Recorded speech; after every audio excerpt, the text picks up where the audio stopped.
사람은 이상하게도 딱 한 번의 일십보다 그 뒤에 따라오는 생각 때문에 더 무너집니다. 바쁜가 보다로 끝날 수도 있었던 일이 어느 순간 머릿속에서 이렇게 바뀌죠. 내가 만만한가? 그리고 그 생각은 하루 종일 사람을 갉아먹습니다. 안녕하세요. 대성의심리학입니다. 오늘 영상은 특히 인간관계 때문에 자주 상처받는 분들이 꼭 끝까지 보셔야 합니다. 왜 어떤 사람은 무시를 당해도 금방 털어내는데 어떤 사람은 하루 종일 그 말과 행동을 곱씹으며 잠도 못 이루는 걸까요? 심리학에서는 이것을 단순한 성격 문제가 아니라 마음 그릇의 크기 차이라고 설명합니다. 오늘 영상을 끝까지 보시면 왜 내가 자꾸 예민해지고 쉽게 상처받는지 분명히 이해하게 될 겁니다. 그리고 영상이 도움이 된다면 구독과 좋아요 부탁드립니다. 여러분의 관심이 대성의심리학을 계속 움직이게 만듭니다. 우리는 보통 상처를 밖에서 온다고 생각합니다. 누가 무시했고, 누가 연락을 씹었고, 누가 차갑게 말했다고 생각하죠. 물론 맞습니다. 실제로 상대의 행동이 서운했던 건 사실이에요. 그런데 심리학에서는 여기서 한 가지 중요한 포인트를 이야기합니다. 사람을 가장 힘들게 만드는 건 사건 자체보다 그 사건을 해석하는 방식이라는 겁니다. 예를 들어 누군가 내 연락을 늦게 받다고 해봅시다. 어떤 사람은 바쁜가 보다 하고 넘어갑니다. 하지만 어떤 사람은 바로 마음속에서 이런 생각이 시작됩니다. 나를 우습게 보나? 내가 만만한가? 내가 먼저 연락 안 하면 끝나는 관계인가? 문제는 그 순간부터입니다. 뇌는 실제 사실보다 내가 만들어낸 해석을 더 강하게 믿기 시작합니다. 그리고 점점 모든 행동이 나를 무시하는 신호처럼 느껴집니다. 답장이 조금만 늦어도 예민해지고 말투 하나에도 괜히 기분이 상하고 결국 사람 자체가 피곤해집니다. 심리학자들은 이것을 인지 왜곡이라고 부릅니다. 특별한 증거가 없어도 부정적으로 해석하는 습관이 반복되면 마음은 점점 작은 자극에도 흔들리게 됩니다. 원래부터 예민한 사람이어서가 아닙니다. 상처가 반복되면서 내 마음이 계속 경계 상태가 된 거예요. 그래서 어느 순간부터는 별일 아닌데도 화가 납니다. 괜히 날카로워지고 사람 말투를 분석하고 혼자 상처받습니다. 사실은 마음이 약한 게 아니라 오래 지쳐 있었던 겁니다. 그런데 더 무서운 건 이런 상태가 오래 지속되면 사람은 점점 방어적인 인간관계를 하게 된다는 겁니다. 괜히 먼저 연락 안 하고, 괜히 차갑게 굴고, 괜히 상처받기 전에 거리를 두게 되죠.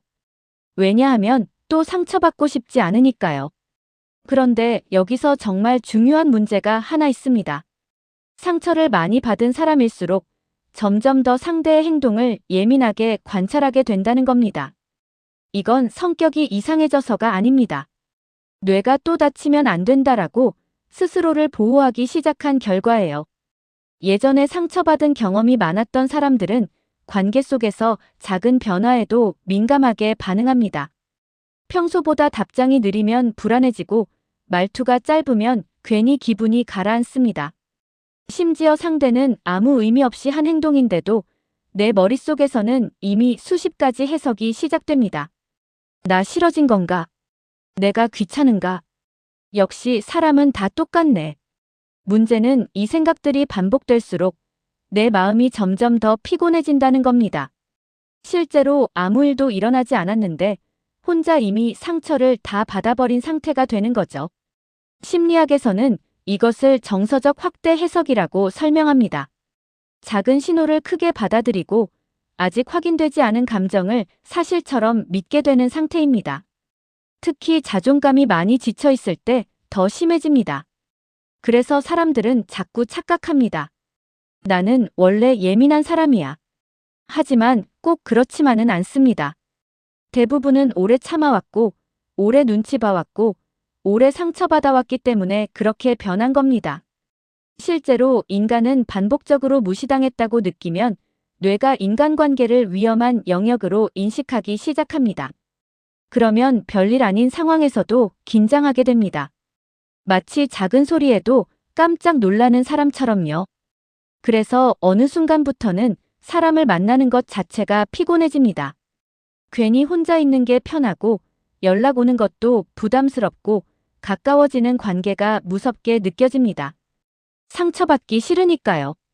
그런데 아이러니한 건 그렇게 방어적으로 변할수록 관계는 더 멀어진다는 겁니다. 먼저 마음을 닫으니까 상대도 조심하게 되고 결국 진짜 거리감이 생기기 시작합니다. 그리고 사람은 또 이렇게 생각합니다. 역시 나는 사랑받기 어려운 사람인가 보다. 하지만 여기서 꼭 기억해야 할 게 있습니다. 당신이 이상한 사람이어서 힘든 게 아닙니다. 지금까지 너무 오래 혼자 버텨왔기 때문입니다.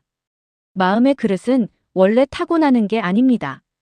어떤 환경에서 살아왔는지, 어떤 말을 듣고 자랐는지, 어떤 관계를 반복했는지에 따라 계속 달라집니다. 그래서 누군가는 작은 일에도 쉽게 무너지고 또 누군가는 같은 상황에서도 담담할 수 있는 겁니다. 결국 중요한 건 왜 나는 이렇게 예민할까? 를 자책하는 게 아닙니다. 오히려 내 마음은 왜 이렇게 지쳐 있었을까? 를 이해하는 것에 더 가깝습니다. 그 순간부터 사람은 조금씩 변하기 시작합니다. 그렇다면 결국 가장 중요한 질문이 남습니다. 도대체 어떻게 해야 마음의 그릇이 커질 수 있을까요? 많은 사람들은 강해지는 방법을 오해합니다. 참는 게 강한 거라고 생각하고 아무렇지 않은 척하는 게 어른이라고 믿습니다. 하지만 심리학에서는 오히려 반대로 이야기합니다. 감정을 억누르는 사람일수록 더 쉽게 무너질 가능성이 높다고 말이죠. 왜냐하면 감정은 사라지는 게 아니라 쌓이기 때문입니다. 계속 참다 보면 어느 순간 별일 아닌데도 폭발합니다. 원래 화낼 일이 아닌데 괜히 예민해지고 작은 말에도 상처받고 스스로도 왜 이렇게 됐지? 라는 생각이 들기 시작합니다. 사실 그건 갑자기 변한 게 아닙니다. 그동안 쌓인 감정이 한꺼번에 터진 겁니다. 그래서 마음의 그릇이 큰 사람들은 의외로 감정을 무시하지 않습니다. 오히려 자기 감정을 빨리 알아차립니다. 지금 내가 서운했구나. 내가 무시당했다고 느꼈구나. 요즘 내가 많이 지쳐 있었네. 이렇게 자기 감정을 인정하는 사람은 상처가 오래 쌓이지 않습니다. 반대로 감정을 계속 부정하는 사람은 마음속 스트레스가 점점 커집니다. 그리고 꼭 기억해야 할 게 하나 있습니다.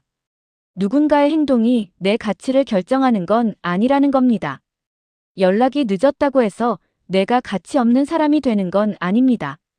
누군가 무심했다고 해서 내가 부족한 사람인 것도 아닙니다. 그런데 상처가 많아질수록 사람은 자꾸 타인의 반응으로 자기 가치를 판단하게 됩니다.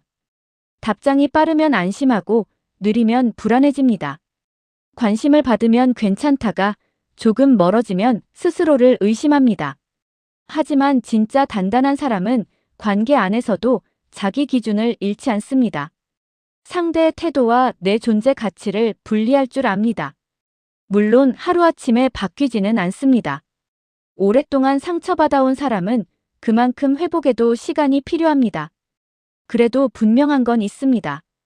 내 감정을 이해하기 시작하는 순간부터 마음의 그릇은 조금씩 커지기 시작한다는 겁니다.